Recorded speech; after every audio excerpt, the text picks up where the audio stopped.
because of your size, hey, how much you bench? You know, the Brody that likes to work out, or it wants the fanboy. You probably throw up 400, don't you, big man? Or do people ask you, are you a bodyguard? No, I do comedy. Nah, you a bodyguard, aren't you? What are your Definitely the thoughts? latter. Definitely the second part. I look like I'm the door guy wherever I'm at. I don't look like to most people. I'm not looking like the weight room guy, whatever it is. But I do get the what you played football, didn't you? I get Yeah, that sometimes, I know and that, I'm big man. almost like racist. And I was like, nah. I did play football though. I did. It's like when they ask you, oh, you a black dude? Can you rap? And you're like, Oh, damn it, yeah, I actually can rap, but that's not because I'm black. It's because Is there anything better than a trip getting ready? Nope. For a long journey where our podcast released a new app and searching for a fade phenom. New fixation. Giving this a subscribe is the same sensation. Started with the day ones. They gave us fuel to support the season. Could have been anywhere in the world, but you're here for a reason. Notification bells, text some friends, all to let you know. Check your Bluetooth, connect, talk your wisdom out of. welcome in, everyone. Episode 187, HeHe or HaHa, with our guest, Symply Courtney. Brother Courtney, how are you today? hey, what's good, Man, thanks for joining. man? I'm a love dude. We got a lot we got to get to, man. I'm pretty excited, and I know you got an event coming up like right after this, so we appreciate you squeezing us in with your time. So we're gonna jump right in. Brother, where did you grow up? I'm feeling like some New Orleans energy. Like you a party rocker, yo. Like where are you from? Born and raised Austin, Texas. Okay. So let me see. That means you've been to 3 rodeos and Yep. you've rode a horse about 3 times already Yep. this year. Is any of Oh that God, not this year, not this year, but definitely in life, absolutely. Yo, when you travel though, like what does that stereotype ever hit you? When you tell people you're from Texas, you ever get anything like that? Why is that? Because it's true. Why do we cling? Why do we cling to stereotypes? You don't meet a New Yorker and ask them, "Hey, did you get mugged on the subway anytime lately?" Like you don't do that, do you? It's true though. They probably did get mugged on the subway. Nah, man, that was their moms, but not them. You know, a New Yorker that hasn't been mugged on the subway before. I'll wait. Well, well, I don't ask them. I can't say I've come across somebody and I've asked them, but I get what you're saying. Like, I get that. All right. So I want to ask you before we get into some other stuff. We're going to take it back, but let's stay right here. Of all the places that you performed in the continental United States, what city did you like the most? Atlanta, Georgia. Oh, hot Atlanta. Yo, was Atlanta what you thought it was going to be when you went out there? Or was it more? No, it was exactly what I thought. I didn't know that the nature part was as cool and as exquisite as it was. Just seeing the big old trees, and it was a neighborhood that we got to stay in, and so seeing these giant, tall, I guess they're oak trees next to these houses and stuff, it was beautiful.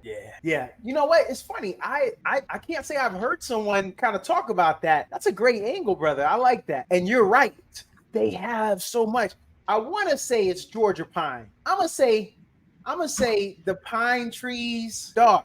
Oh, yo, what about the red clay? That Georgia red clay. Did you ever get outside of the city to see the mythical Georgia red clay? I think I did, but this wasn't for comedy. This was for when I played football. I think that I got a chance to see that area. I cannot remember what town we were in, but excuse me, we played against Georgia military, so I'm not sure what part of Georgia that was. Yeah, no, I can't remember the city. Yeah, it's a small city anyway. That's really all they got is Georgia military. I can't remember that life. Well, I don't know why you would. Again, it's a small town. Hey, don't worry. If they hate me for saying that from here going forward, I ain't been to the town. And now I don't have to waste my time to go. All right. Is there a city you want to get to though? If you got a tour bus, you're going to start a national tour.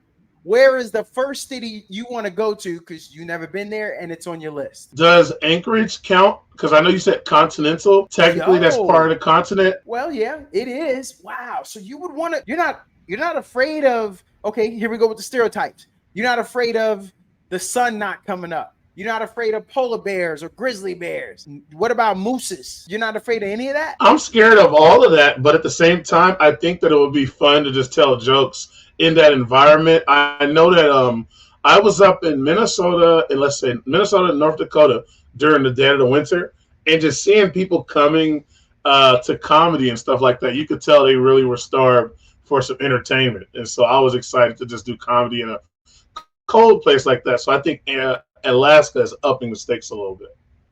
No, I have heard nothing but good things about Alaska from the people that I know that have lived there. So yeah, I get that. All right, so let's come back. So you grew up in Austin, Texas.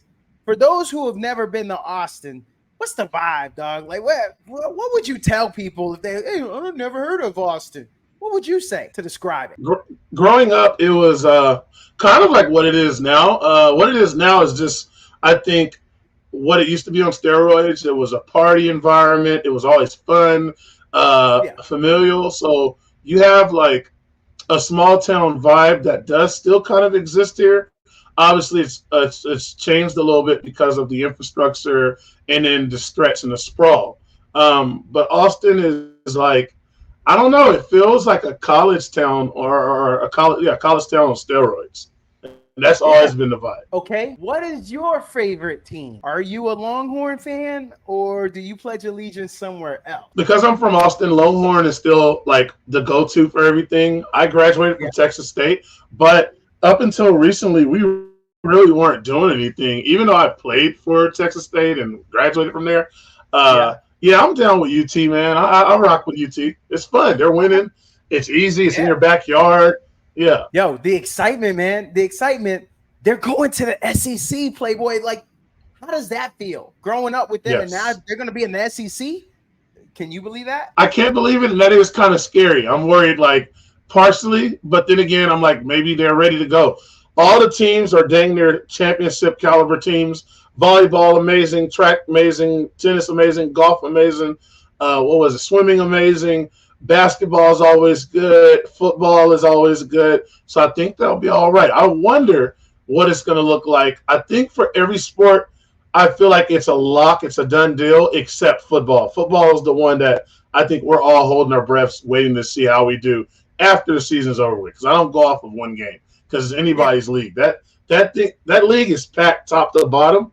And the Big 12, for the most part, was like that in the 2000s as well. Whereas any team could have your number, and a lot of people are going to want to take out UT with it being their first year in the league. And so UT is probably about to get everybody's best 1-2 for like the next 2 seasons, I'd imagine. Especially, and I'm not wishing it, but if Quinn Ewers goes down and then Manning has to get in there, everybody is throwing their whole team. They're going to get their mama or grandmama out the stands. They don't want Manning to beat them. Yeah. Okay. Growing up, I think that would be a very interesting data. Is Quinn Ewers? Go ahead. Yes, sir. No, it is Quinn. It's Quinn's job. Yes. Okay. So I was asking, is Quinn Ewers, is he a junior or is he a senior this year? He's a senior. I think this is his last year. I'm not sure if he has a COVID year, but it's his last traditional year. So he should come out into the draft. He should. He had the option last year, but he should come out this year, as far as I know. That COVID year, everyone doesn't use it, but there's a possibility to use the COVID year for a few people. Like, for instance, Shador Sanders over in Colorado. This is supposed to be his year, but he has a COVID year that he could still use if he wanted to. That's true. And his dad said him and Silo couldn't leave until this year. That's so wild, but I get it. Yeah. Okay. So let's get to high school. Now you got to bear with me here. You go through the lunch line, even if you brown bagged it, but you went through the lunch line, you got your meal, you got that tray, you walking out. What table were you sitting at? Senior year. I was probably at the jocks, but I was also with the rappers, and then I also spent some time with what would be considered the nerds, or the outcasts, I guess. I don't know. I'm all over, man. I was a pollinator. I was everywhere. Yeah, no, there's nothing wrong with that. Wait a minute. I gotta know though, what was you doing in the nerd section? What did you have in common with them? My friends, I think were, and when I say nerds, I also say outsiders. My friends very much occupied that space. And then I think mentality-wise, I'm not really one that goes along with the flow that easily. And so my friends are kind of like that, which is an extension of my personality. Okay, so that's how you got over there. Did you get voted anything in school or almost voted? Did you miss it by a vote? Now, I don't want to go to, I know the easy one is class clown, but I'm just kind of curious. How close were you to get voted anything? I don't think I was voted for anything in high school, dude. Oh, wait a minute. So when did you get this? When were you this humorous guy? Did this happen in college, after college? I mean, you're a comedian. When did that happen? I've always been a humorous person. I think that my humor and my who I am is probably something that was more served with my friends and close confidants. I don't know if I was ever really like the public humorist or whatever. I was comfortable in my own skin, but I don't think I was ever like just outwardly absurd to everybody. But with my friends, I absolutely was the goofball. But like, I was disruptive in class. I think I had a stint in 6th grade in middle school where I was a little bit of a jerk. But after that, once I started playing sports, I didn't really do too much crazy stuff in like the grand scheme of things. And so the people that were in school with me that got voted for those things, those guys were the goofballs, like that everybody knew was a goofball. But my friend group is probably the only group that knew that I was funny. When you get to the realization that you want to do comedy, set us up for that. When did that happen? Where were you? How did this happen? How does a person just roll over and say, yo, I want to start getting on stage? How did that happen? Was it a dare? No, in college, I felt the need and the urge to want to get up in front of the class. So we have those big old stadium classes where you have like, almost 200, 300 people in the room. And I realized that as I was answering questions, like if I raised my hand, in that moment, everybody in that class would be quiet and they would listen to what I was saying. So because of that, I always felt like I wanted to do something with that. I didn't quite know what it was, but I remember one day, and keep in mind, I was married when I was in college, so that's a wild thing. I told my wife about like some stuff. I was like, man, I got this urge. I think I want to be in front of people to do something. And I mention it every now and then. And I think, and I never know which one happened in the continuity of the story, but we either went to an actual show here in Austin, or I was like, for one of my summer camps, I did an activity that had me getting up in front of the class and like kind of improvising some stuff to get them comfortable with getting up and later telling jokes and telling stories. Whatever it was, it felt good. It felt right. Somebody mentioned, dude, maybe you should try open mic comedy. My wife at the time was like, what if you're supposed to be a comic? And of course I was like, whatever. And 2 years later, man, I kid you not, 2 years later, after a lot of stuff passed, I just decided to take a leap of faith and try it. And that was 11 years ago. And I've just stayed with it. It's something that's always felt right. What's it like being a comedian when it comes time to write stuff? I heard you guys kind of like, y'all write your stuff up. It's rare that you guys really go up there and freestyle. So what gets you going in the writing move when you're writing? I'm not saying you can't freestyle, but when you're writing stuff, what gets you in the mood? Do you take notes before? Stuff that makes me laugh. So anything that makes me laugh, whether it's by my own doing or it's something that I read or that I saw or that I experienced, that right there is usually a catalyst for me thinking, "Ooh, this is funny for me. It's probably funny for other people." Are you your own worst critic? How hard are you on yourself when you're writing? Horribly bad. I think everything is funny when I first write it or think of it, and then I think it's super unfunny after I say it. I'm like, why did I say that? But I can be my biggest critic, but I can also be my biggest cheerleader as well. And so it's kind of a yin and a yang. It's a give and a take. Classic trope of I guess the duality or whatever, that I have to live with it. I have to understand that I am going to create something that's amazing. And that because I created something amazing one time doesn't mean that I can't do it again.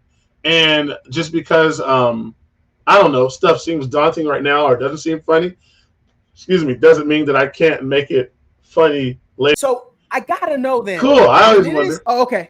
When you are on stage and then you see the reaction, the crowd reaction, does that distract you sometimes? I feel like sometimes that could get you can get carried away or get caught up in it and take you that's off. my favorite part. That's my favorite part of the performance. I do what I do to see that reaction directly from the crowd. Oh. So then wait a minute. That I gotta know then. What about, I mean, we see it on TV. We think you guys always run into hecklers. What about hecklers though? Right. Do you like that part? Are you always ready for that part? So the first part is, do I like it? No. Am I always ready for it? Yes. Only because I don't know. I talk and I try to tell people I talk for a living. And so anybody that like falls, this okay, I'll give you this is a metaphor. Okay. A train is a very strong thing, right? But the train can only hit you if you're in its line of like direction. So if you're on the railroad tracks and you get in front of that train, especially if the train's going, it's going to hit you. So if you don't get on the railroad tracks, you can be a jerk to that train all you want, and that train's not going to get you. I'm the same way when it comes to like a show, or if we're off stage or something and you mess with me, I'm like, whatever, he says something, I don't care. But if I am on the track and you're on the track in front of me, I will run you over 9 times out of 10 because it's what I do. I am a train, and that's what I do. And if I'm going forward, which I guess trains can go backwards, but our job as comics is to go forward. If you get in the way of this locomotive, I will run you over. And it's not saying that I'm the world's greatest handler of hecklers. It's that I'm really good at talking to people.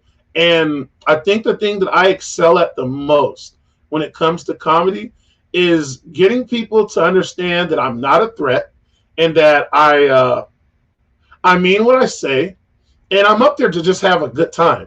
And so if you get in between that and the crowd, I may turn the crowd on you before I take you out, or I may do something that turns you into my biggest fan.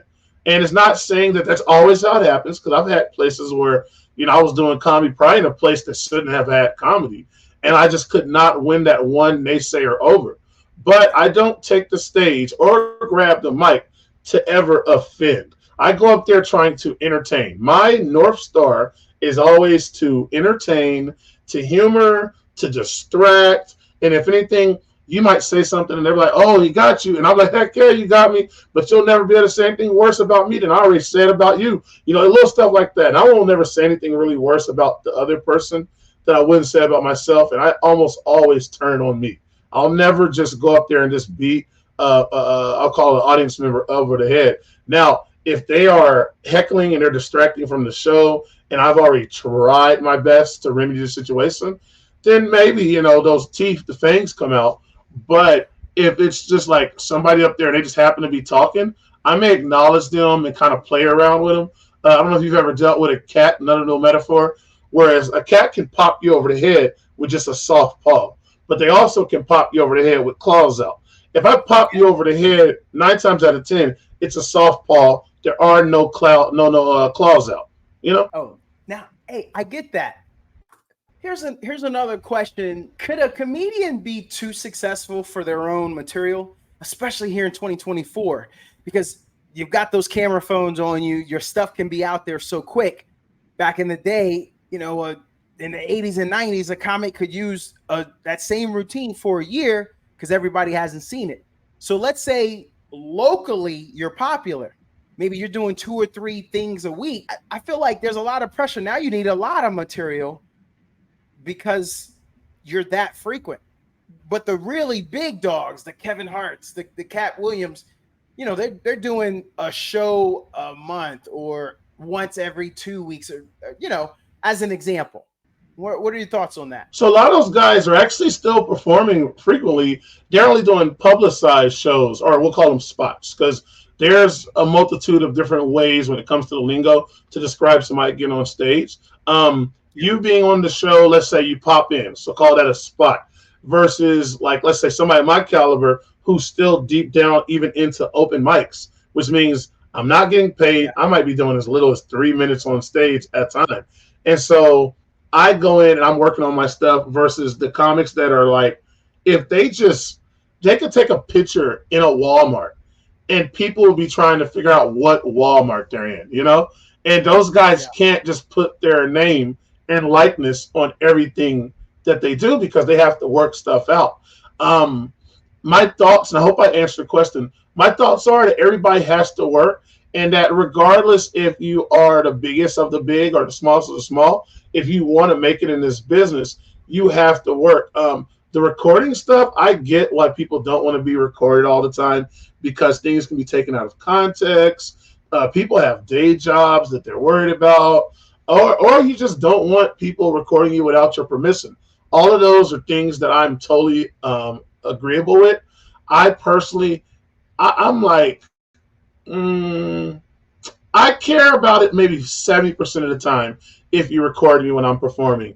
But more times than not, I'm just like, dude, put your phone down and enjoy me. Like, I get it that you want to, record and capture the moment, but I think that you would be better served just living in this moment right now. So that way you get to see this really neat thing that I do with my hand while I'm telling this joke, or you get to see the faces that I'm making while I'm telling jokes instead of looking through your phone, So I don't know. I get why the pros don't want it, because a lot of this these pros are sponsored by stuff, and they may be going up there saying stuff that isn't fully formed. Like for me, I'm willing to live with everything that I say on stage.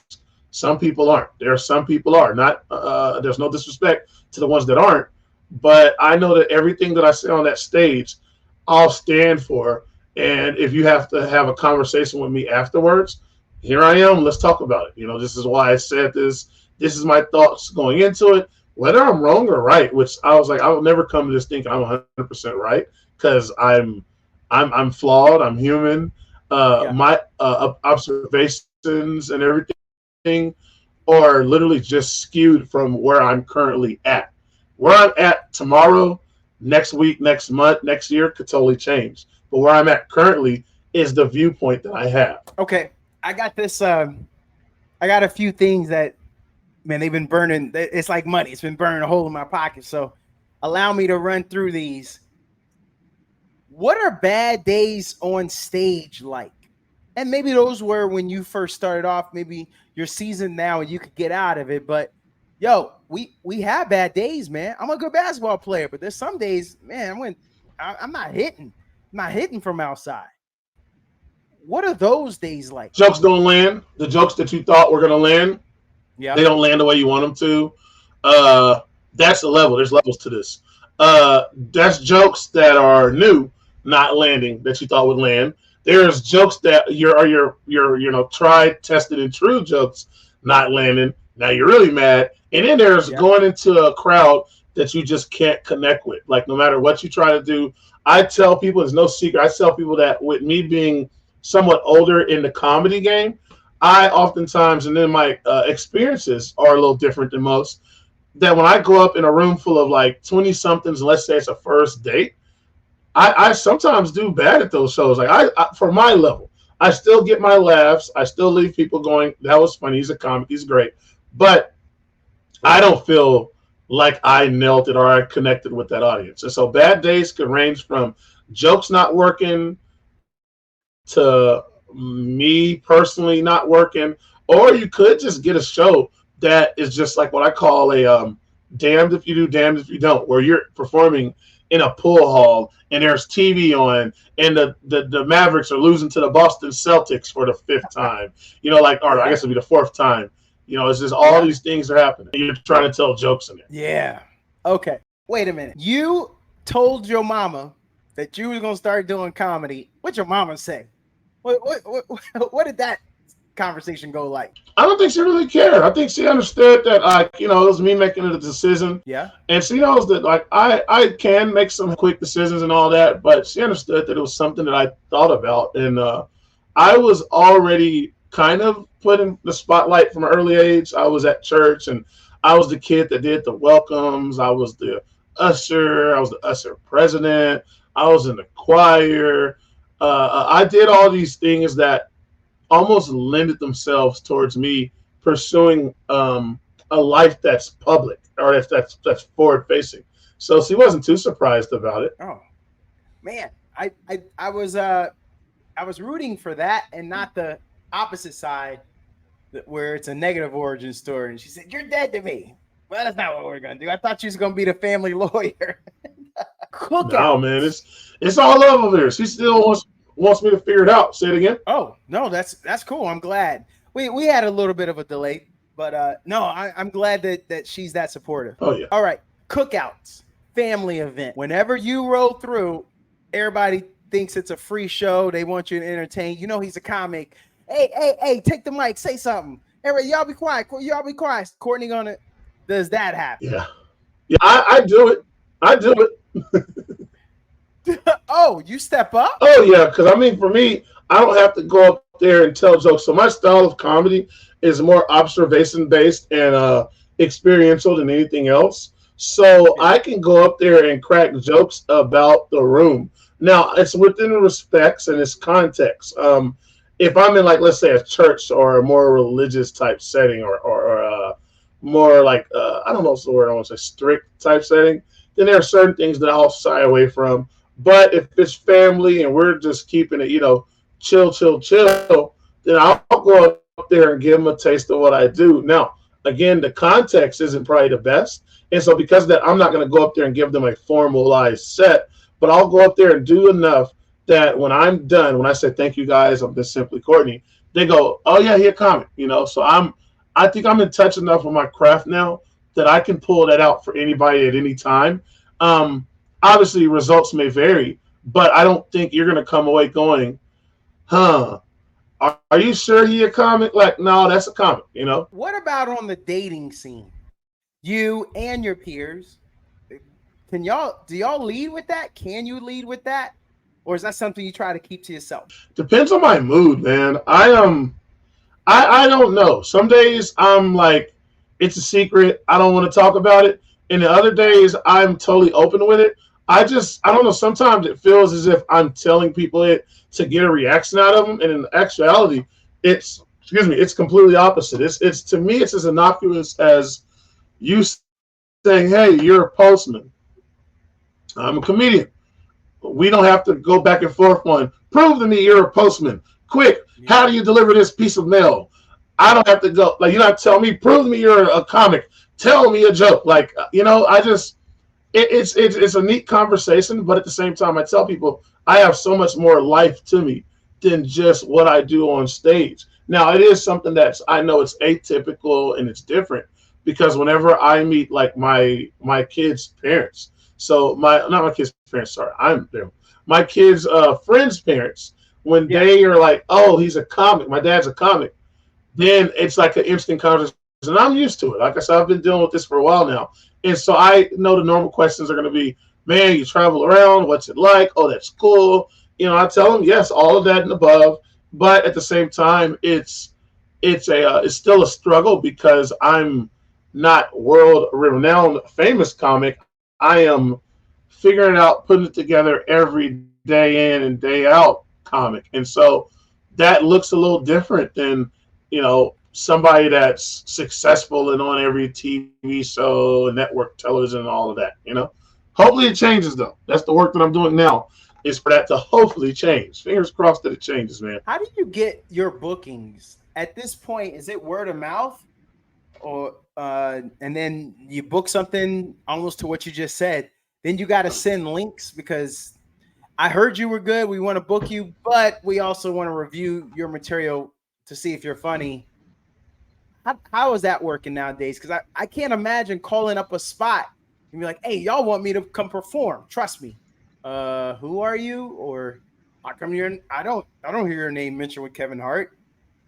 You know, like I feel like they would almost even say you're all the above. How you just described it is how I go about getting booked. I don't have a formal agent, and I don't have an agency.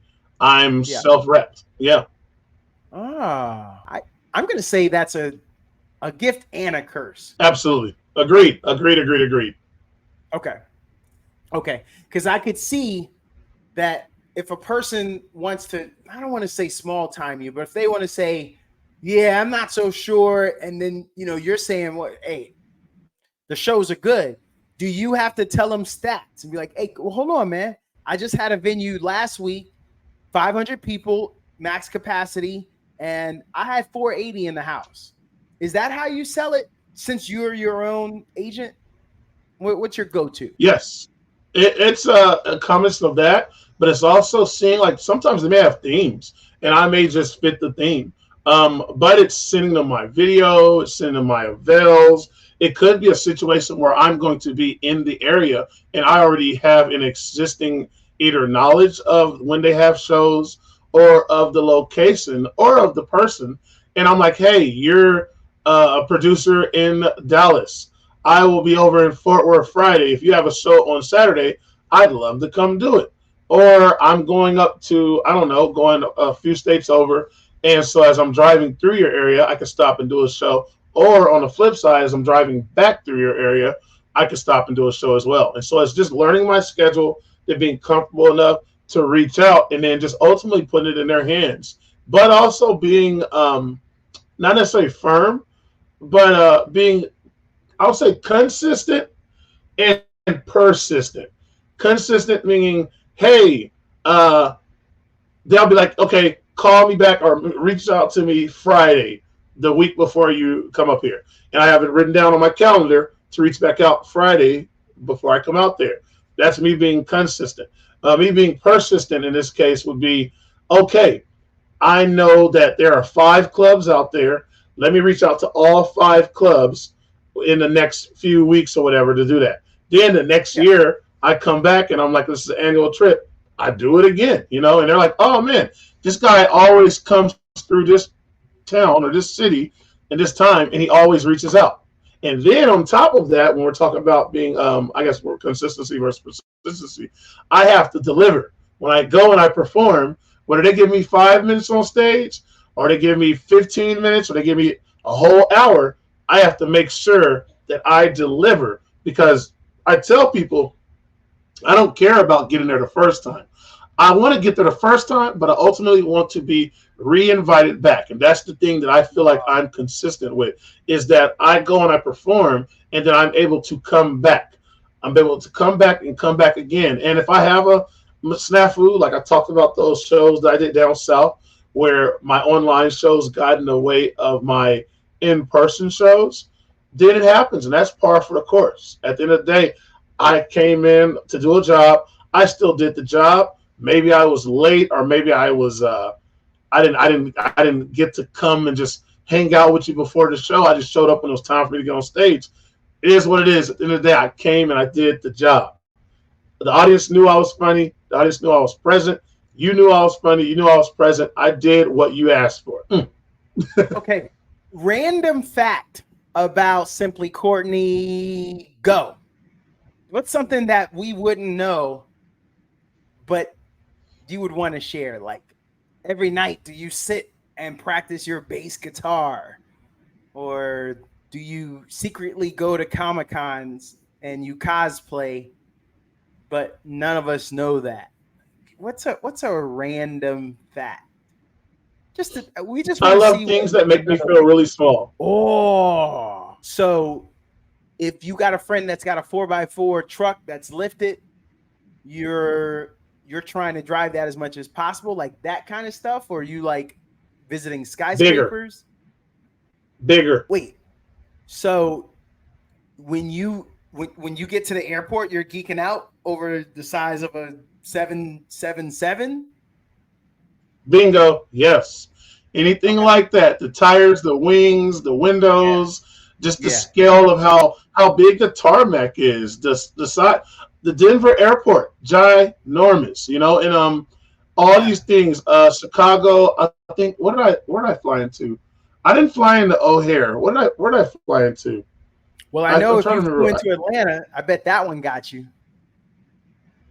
We drove in. We didn't even get a chance to see that one. Oh, okay. Yeah. That was a Both big one. times we were driving, I didn't get a chance to see it. I heard. Trees. Trees are a big thing. Animals that are really big. Nature, like so mountain ranges and hilly valleys and all of that. You name it, stuff like that. I have an affinity for. The thing that I probably geek on the most right now is it's funny you said trucks. So there's this earth mover. It's like I call it a giant Tonka truck, and they use them in like usually in mining operations. I love those things. And every once in a while, we don't ever really get to see the really big ones here, but we do have a few quarries, and you get to see like the next level ones. But anytime those things are on TV, or if I'm like on a YouTube video and I see that, I'm just like my 8-year-old comes out like that. What is I have my question is bad. Sorry. My question is dad. So you're a dad. I'm going to say that gives you a lot of material. Or do you keep the kids out of your performance? How does that work? Everything's fair game. We have had talks. We've had talks. My son, honestly, more than anybody else. Whereas he sometimes, I can tell he's kind of like, I don't want to be a part of the joke, or that was when I was young. That's a long time ago. I'm grown now, stuff like that. But no, man, they understand. I think they understand. I can't really speak for them. I'll let them speak one day. But I feel like they understand that this is what I do, and that for as long as that, a lot of them, both of them can remember, this is something that their dad has done. I do try my best to not pester them when they're in person, because sometimes, I'm proud. I know sometimes I'm proud that my kids can come to shows with me, but I know that my son doesn't like being put in the forefront all the time. My daughter, she's fine with it, but I try not to bust them out, because I remember one day I did some stuff on stage that ended up kind of like not having them be happy with me afterwards. I'm like, killed the show. And they were like, you did that part. You made us feel a certain way. And I was like, all right. So I ended up coming out of that experience going, all right, so I'll never bang on my kids for a cheap laugh. Now, I will talk about real feelings that I have, and I will talk about real thoughts that I had and experiences that I know are common amongst people that are parents. Those are things that's me. Now, if it sounds like it's demeaning towards my kids, if you listen to the whole thing, more times than not, I'm talking about experiences and I'm talking about feelings. Experiences sometimes you can't control. And I feel like feelings sometimes you really can't control either. How you receive something is entirely upon you. And so if my son says something to me and it makes me feel a certain way, when I speak about it on stage, I'm not up there trying to like bemoan him. I'm talking about the thing that happened that triggered this feeling, that triggered this emotion. And I feel like that's where the audience connects with me at, is they're like, holy crap, I felt that. Or a lot of us are of sound mind that we remember certain things that I speak on stage, us being the kid and us receiving whatever feeling I have. I might talk about, okay, you walk out the room and you don't say hi to anybody, as if, I've had my mom talk to me about that stuff. Now I'm talking about my kids having that very moment. And it's like, now you're like, well, dang, you just woke up and ain't going to say hi to me now? Oh, that's who you are now. Okay, word. That's what we own now? That's what we own now? You don't talk? You don't say nothing in the mornings? Oh, but you can message me when you need some money for Fortnite now. Okay, all right. Yeah, that text message work mighty quick when you need to ask for money for some dang EA Sports bucks. Whatever. Blocked. What?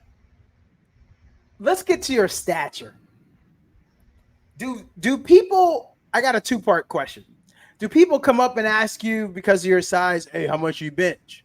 You know, the Brody that likes to work out, or it wants the fanboy. You probably throw up 400, don't you, big man? Or do people ask you, are you a bodyguard? Nah, I do comedy. Nah, you a bodyguard, aren't you? What are you? Definitely the latter. Definitely the second part. I look like I'm the door guy wherever I'm at. I don't look like to most people. I'm not looking like the weight room guy, whatever it is.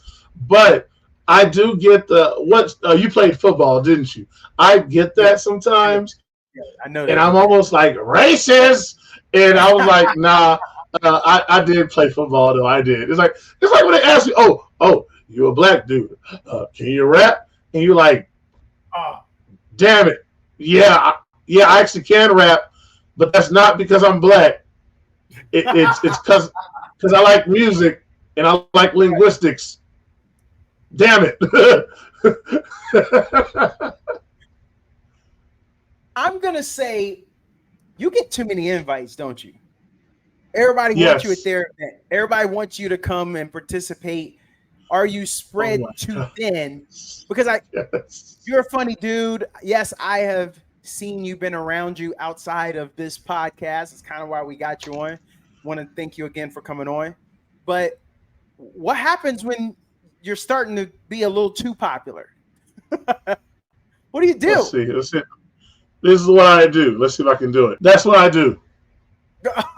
Wait, you cut off your camera? You cut off the phone too? I don't cut off the phone necessarily, but I do. I know me better than I know anything and anyone else. And as I've grown, I've learned when my social battery has ran out that another metaphor, another analogy coming. You ever notice that when you're hurt? Not hurt. When you're tired, and this is for basketball, and when you're tired, do you ever notice those injuries, those bang-ups, those missteps seem to happen a little more on the court? I feel like that mentally and emotionally, that when we are tired or at our wits' end, that's when we all of a sudden have a misunderstanding with somebody. That's when somebody takes something we're saying and they're like, oh man, it sounded like this. Why is your face like that? Why is your tone like that? And really, you're just tired. That's that old Snickers. You're not like yourself when you're hungry. I think that sometimes we're hungry for rest. We're hungry for a break. And I know that for me, I tell people I'm an introvert with extroverting qualities. I call myself an introvert with extroverting qualities, meaning I'm totally down with being out and all that. But when I am done, it is like a door slams. It's not a revolving door. It is just a regular door that is open a lot. And people are like, oh my God, this is the party house. And then one day, like maybe once every few weeks, you just come to that door slams shut. It's locked. You see all the click things when it click, click, click, click, click. You see the do not enter on the front of it. You see a peephole there. And you look at the peephole, you can tell the flap is over the top of it. I got a do not disturb sign on the door. You know, it's just, that happens. And yeah, man, I don't play. I might even have that dang Ring camera on there where you look at it and it says, do not enter. The premises you are on are being recorded right now. Like, I do all of that. Yes. But it comes. So I got two more, and then we'll get you out of here. You said you like things that make you feel small. You haven't made it out to the West Coast yet? What about them redwood trees? And it's got nature. You got some mountains. You got none of that? None of it yet. I've been out there, but when I went, I was landlocked. I have family in Long Beach, and so I stayed pretty much out there the whole time. I didn't get a chance to make it to the pines and the redwoods and all that stuff. Now, what I will say is that is on my list. To see the Pacific Northwest, that is all I want to do. I want to see that giant, the forest. I want to see I want to go to, and I guess this is more of Washington and I guess Northern Cal, I guess NorCal, whatever, where it's like forest and then there's like beach and you're looking at the Pacific. I want to see all of that. I want to see all of that, damn it. Yeah. That's goals. That's goals. Even if I'm not up there for comedy, I still want to go. No, I get it. So this is the last one. I am going to ask you for your social medias, but that I don't consider that a real question. This is the last question then. There has to be then, like on your profile, when you talk to people, I'm getting a lot of earthy, a lot of outdoors, adventurous. You seem like you're one with nature. You're interested in nature. Would that be correct? I think so. My degree's in recreation administration, and a good deal of that is outdoor stuff. It's not something that I always knew about myself. I guess the big stuff I always knew about, but outdoors and stuff like that only kind of became something that was a big deal to me. Probably during the what do we call the Great Shutdown? I don't want to get you messed up. The Great Shutdown of 2020. Yeah. The smash mimic, you know. I was driving around. I got you, man. I'm trying to keep you eligible. No, I got out, I drove. What I did to kind of keep my mental health in check is I would take these long drives. And sometimes I would drive like in the middle of the night. I would just take these back roads out here in Central Texas. And I would drive one direction for 3 hours. Like I would turn some music on or a podcast, and I would just drive.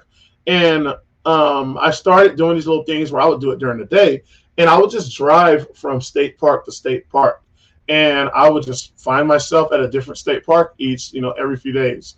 And as I was doing that, I was taking in nature, and I was by myself, because I'm being socially distant, and I'm asthmatic. And I'm just like, I can't be around people. And to be honest with you, I was okay with it. Like, I talk to people on the phone. I was fine talking to people on the phone like this, but I enjoyed my solitude. And so I remember when I was going out there and I was seeing stuff, and I was like, this is dope. And are you ready for this? This is a random fact. I flirted with, and I didn't like apply or anything, but I briefly considered being a forest ranger. I considered being a park service ranger during that time period because I really had an affinity for that lifestyle and just for all that was going on.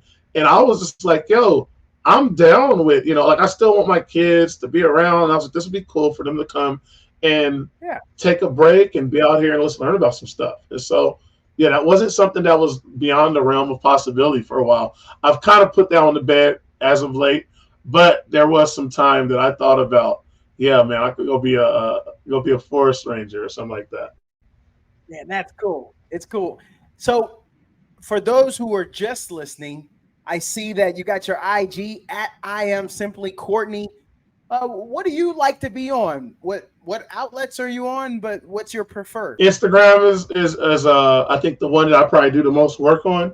TikTok is the one that I probably waste the most time on because TikTok got everything. That algorithm is cracking. I think YouTube is probably the thing that I think is that healthy medium for me because it's entertainment, but it's also educational as well. And also I love the comment section on YouTube because you get the kind of like you see something and you're like, did I just see that? And you go to the comment section and it's like one other person saw it too. And you get to like kind of, I don't know, you feel a oneness with them. And I think those are probably my big three. I know YouTube probably doesn't get referred to as social media, but I think it's very social in a stance that like, I don't know, man, like as soon as something happens and you want to see the longer version of it, you may start off in X, I think is what it's called now, or you may start off on TikTok, or you may start off on Instagram, or even Facebook, but you eventually find yourself on YouTube looking at the behind the scenes, the story, whatever. And so, I think it's probably TikTok, Instagram, and YouTube. Facebook exists because I guess you have to do it. I think it's a law now. You have to have a Facebook to be an adult. I think so. Even if you don't use it, I'm just like, it's so pointless at this point. But somebody likes it. I post stuff every now and then there. Grandmas like it. That part. Simply Courtney, this was awesome, my man.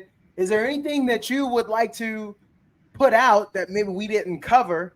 We're trying to get you out on time. We love it. This doesn't mean we're not going to invite you back. But anything that you wanted to drop before we wrap? Check out my album, All You Talk About. It's a stand-up comedy album that is based around my experiences driving rideshare here in Austin and a few other places for 8+ years. It's stories, it's stand-up, it's foolishness, but it also has some heart to it. So I think if you're looking to listen to something for about an hour, you don't have to listen to it all. It's in chapters, obviously. Go on anything that's streaming and look up All You Talk About. That's my first album. This is a decade in the making. And most people don't do a themed album for their first comedy album. They usually just take like a best of all of the jokes that they've done. And not that I was purposely trying to be different or anything like that. It was just my spirit and my soul that spoke to me and it said, hey, why don't you talk about the thing that's been kind of at the forefront? Your kids are your forefront, obviously. Comedy's the forefront. But this thing has kind of been going, parallel this entire time. And also those jokes were jokes that I've been telling for a long time. So it's not the most polished thing in the world, but it's definitely not a freaking open mic set. And it's not something that I'm not proud of. I'm absolutely proud of the work I did. The video's not done yet because life happens and it takes a while to edit stuff. But the album itself, the audio album, is out on everything from Apple Music to Spotify to YouTube and then all the other streaming places too. So look up All You Talk About by Symply Courtney. That's me. And yeah, man, that's it, dude. If you're in Austin, come check out some comedy shows. You can follow me at I Am Symply Courtney for my shows, but I also produce shows under the moniker Symply Haha. That's my company, and we produce shows, and we also support entertainment endeavors as well. So that's pretty much it for me. Thanks again for joining us, man. I had a lot of fun, and have a great rest of the day. Hey.